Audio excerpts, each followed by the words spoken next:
आधुनिक समय में भारत का लगभग 90% से भी ज्यादा व्यापार जल मार्ग पर निर्भर है। हमारे देश की सुरक्षा का बहुत बड़ा भार जल सेना पर है। तो क्या पानी को जीवन संचालन का साधन बनाना ये आधुनिक युग की खोज है या पौराणिक काल से चली आ रही एक परंपरा? तथ्य कथा में आज हमारा उद्देश्य भारत की सामुद्रिक विरासत यानी मैरीटाइम हेरिटेज की यात्रा पर नजर डालना है।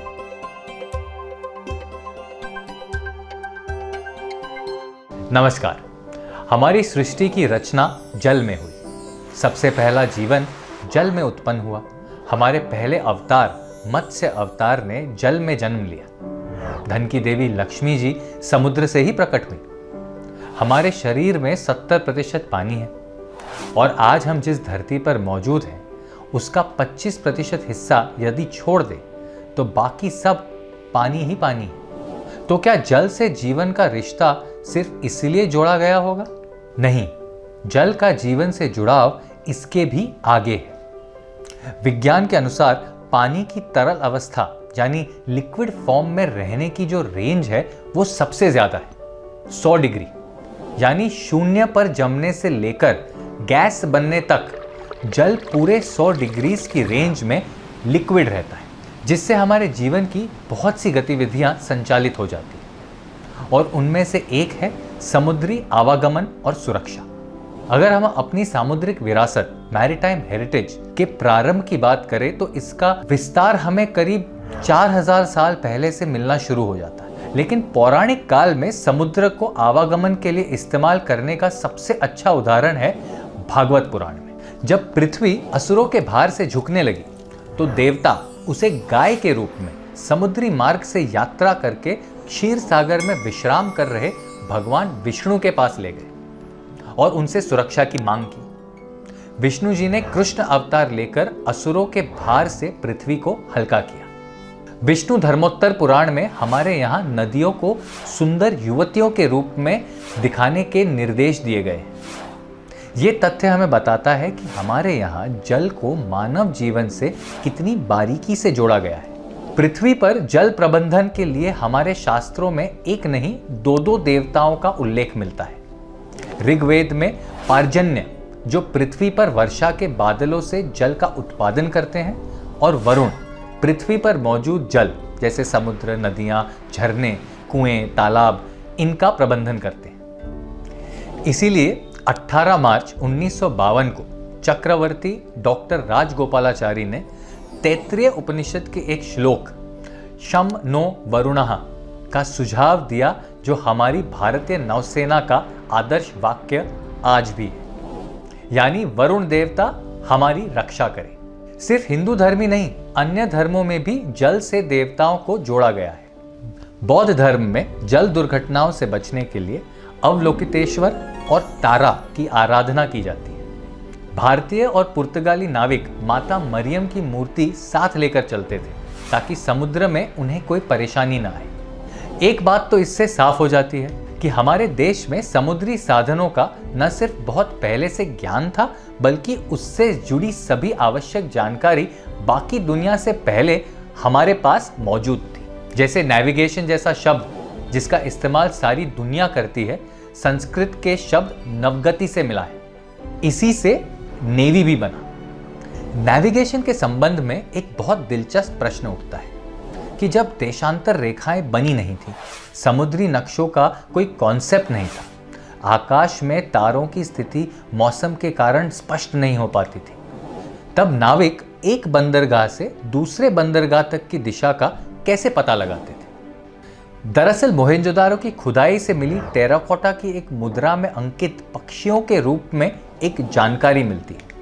ऐसा माना जाता है कि इन पक्षियों को दिशाकाक कहा जाता था, जो जहाज़ों के साथ साथ उड़ते रहते थे और जहाज़ों को दिशा बताते थे। इस बात का समर्थन बौद्ध ग्रंथ दीर्घ निकाय और ग्रीक लेखक प्लाइनी ने अपने प्राचीन ग्रंथ में भी किया है कि टैप्रोबेन यानी आधुनिक श्रीलंका, वहां के नाविक भी दिशा खोजी पक्षियों का इस्तेमाल अपनी समुद्री यात्रा के दौरान किया करते थे और गहराई नापने के लिए शीशे के बड़े बड़े गोले इस्तेमाल किए जाते थे। आज हमारे पास हर तरह की टेक्निक मौजूद है। मौसम की जानकारी से लेकर जीपीएस ट्रैकिंग से समुद्री कठिन मार्ग भी बहुत आसान हो गया है। लेकिन पहले इतने सीमित साधन होने के बावजूद समुद्री यात्रा खूब की जाती थी। 17वीं शताब्दी के एक नक्शे के मुताबिक अरबी और अफ्रीकी तट की यात्रा के एक नक्शे में न सिर्फ बंदरगाहों के बीच की दूरी का चित्रण है, बल्कि कहाँ तट पथरीले हैं, कहाँ रेतीले हैं, ये सब चिन्हों के द्वारा प्रदर्शित किया गया है। बंदरगाहों के बीच की दूरी को जामों में दिखाया गया है, जो संस्कृत के शब्द याम से निकला है, जिसका अर्थ होता है 3 घंटे का समय। समुद्री यात्रा के संबंध में 16वीं शताब्दी में एक भारतीय नाविक द्वारा लिखी गई पुस्तक मालमनी पोथी अब तक की सबसे प्राचीन और अद्भुत पुस्तक है, जो आज भी सुरक्षित है। खंबात की खाड़ी के उत्तरी छोर में स्थित लोथल नामक जगह पर खुदाई में मिले मिट्टी के बने बर्तनों और मूर्तियों के अलावा कई विदेशी सिक्के, जहाज के छोटे छोटे मिट्टी के मॉडल्स और मम्मी के मॉडल्स मिलना इस बात का सबूत है कि 2200 ईसा पूर्व लोथल एक महत्वपूर्ण बंदरगाह रहा होगा, जो कई देशों से व्यापार मार्ग से जुड़ा रहा होगा। इस तरह के प्राचीन सबूत सिर्फ लोथल तक ही सीमित नहीं है।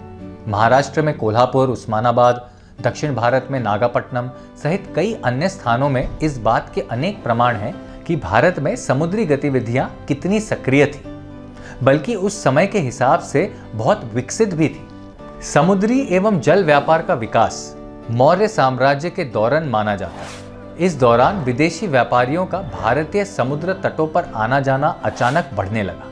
इसलिए सम्राट अशोक ने भी अपने प्रचारकों को पश्चिम और दक्षिण के समुद्री तटों की ओर धर्म के प्रचार के लिए भेजना शुरू कर दिया, ताकि बौद्ध धर्म का प्रचार समुद्री मार्ग से भारत के साथ साथ विदेशी व्यापारियों के माध्यम से विदेशों तक पहुंचे, जहां उनकी जड़ें पनप जाएं। किसी भी देश की आर्थिक स्थिति में समुद्री व्यापार बहुत बड़ी भूमिका अदा करता है। 17वीं 18वीं शताब्दी के आसपास भारत में समुद्री व्यापार ने विदेशी घोड़ों की मांग को अचानक बढ़ा दिया। गोलकोंडा के निजाम अपनी सेना के लिए पर्शिया से फारसी घोड़े और मराठा शासक मस्कट से अरबी घोड़े मंगवाते थे, और उसके बदले यहाँ बहुत ही उम्दा किस्म का रेशम, मलमल और रंगीन धागा समुद्री रास्ते से निर्यात किया जाने लगा। 14वीं शताब्दी के ग्रंथ युक्ति कल्पतरु में सर्व मंदिरा नामक जहाजों का उल्लेख है, जिनमें कैबिन बने होते थे और घोड़ों को लाने के लिए विशेष व्यवस्था होती थी। भारत की सामुद्रिक विरासत के संदर्भ में एक दिलचस्प तथ्य जैन धर्म की पांडुलिपियों में मिलता है। आश्चर्य की बात यह है कि जब जैन धर्म में समुद्री यात्राओं का निषेध माना जाता था, तब संग्रहालय में रखी उनकी पांडुलिपियों में अरबी धो यानी तिकोने पाल वाले जहाजों का चित्रण कैसे मिलता है। कल्पसूत्र और कालकाचार्य कथा ये ऐसी जैन पांडुलिपियां हैं जिनका चित्रण 1475 ईस्वी के आसपास गांधार बंदर में किया गया होगा, और इसमें कई संदर्भ ऐसे हैं जिनमें समुद्री यात्राओं का विवरण मिलता है। ऐसा माना जाता है कि किसी जैन मुनि ने समुद्री यात्राओं के प्रतिबंध को अनदेखा करके कोई समुद्री यात्रा की थी, और उसी वजह से जैन पांडुलिपियों में भी भारतीय सामुद्रिक विरासत की झलक मिलती है। भारत में शासन करने वाले लगभग सभी शासकों ने जल साधन का भरपूर उपयोग किया।